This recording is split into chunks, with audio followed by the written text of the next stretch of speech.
YouTube, what's going on? You're now tuned into the Vibration of Ricky Chavis. Making this short, quick video to give you some information on why it's important to learn the stock market and most importantly, how to get started. The number one reason why you need to learn the stock market is because your job will never ever make you wealthy. The job is not even designed to make you wealthy. It's no coincidence that the moment we graduate high school, we have to find a place to stay, but they don't teach us real estate.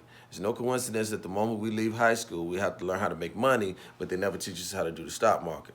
You know, the last thing they need is a majority of citizens capable of critical thinking, let alone being financially literate. That's not going to do them any good. So the way it should have been versus the way it truly is this. In ninth grade, we should have had a business plan. In 10th grade, we should have at least mastered the concept of real estate. By 11th grade, we should have the stock portfolio. By 12th grade, we should have already learned how to trade stocks and investments because we needed to know that we don't have to go to college in order to become wealthy.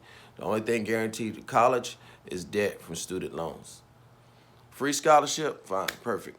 But there's no coincidence that there's a school to prison pipeline because they need us to go to either one. Either one, they're going to make money all around the board. Whenever they bring in an inmate, they force them to sign a bid bond, performance bond, and a payment bond. And they consolidate that bond into what's called a mortgage-backed security.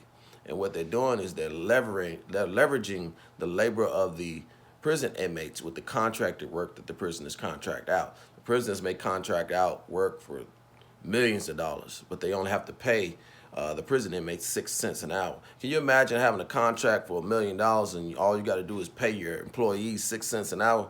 And so all the money that they make, they put it into a mortgage-backed security, and now banks can go out and find helpless, uninformed people to present prime mortgages to give prime mortgages out to. And a prime mortgage is basically where the interest rate fluctuates between, it may be 5%, it might fluctuate to 21%. Your mortgage might start off at $500 a month, and the next month it might go up to $1,800 a month.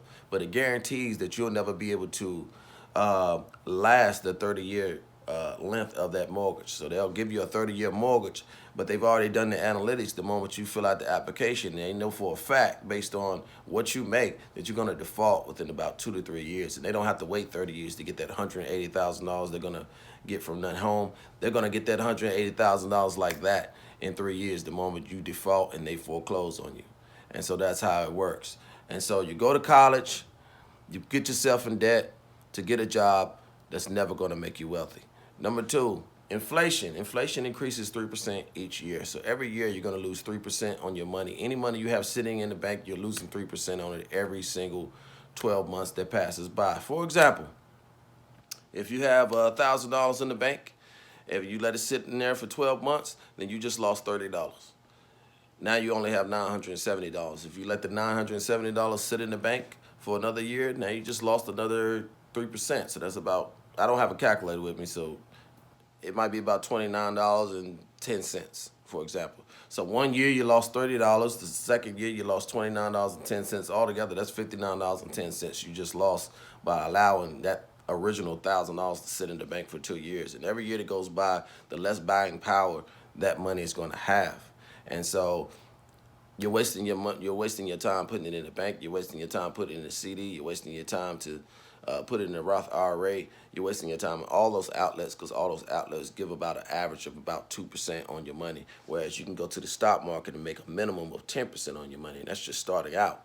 So the stock market is a really good outlet to capitalize on your dollar, and you can make your money make money, and that's the true meaning of it. Because there's two different types of people in the world. You have buyers and you have sellers. In order to become wealthy, you have to become a seller. Period. And the first thing you have to do to get involved with the stock market, you have to create what's called a brokerage account. A brokerage account is a financial institution that's licensed, FDIC, SIPC approved, guaranteed. It'll guarantee, I think it guarantees up to $100,000 on your money. That means $100,000 is solidly locked in. Anything happens to your money is automatically refunded, no questions asked. And so we can't do business with major companies like Apple, Google, Amazon, et cetera, et cetera. We have to go through a medium. And so that's basically what a brokerage company is. It's basically a medium that facilitates the process of bringing buyers together with sellers. You know what I'm saying? And that brokerage account, like the one that's behind me, is going to be responsible for you buying, selling, and trading securities, basically. That's what it's for. And so another thing you need to know is when you finally set up your brokerage account, when you finally you have a company that you want to invest in. These companies don't go by company names; they go by what's called stock symbols, and the stock symbols will be what you place in the search box. For example, if you want to invest in equity in Apple, for example, the stock symbol for Apple is AAPL. How do you find out the information? You do a quick Google search. You say, I want to know what the stock symbol is for Apple, and it's going to come right up. So I'm going to stop it right here with the free information. And that was just a little summary of to try to get you, started or whatever. I want to thank everybody for listening. I got more videos coming, by the way, and make sure you click the subscribe button.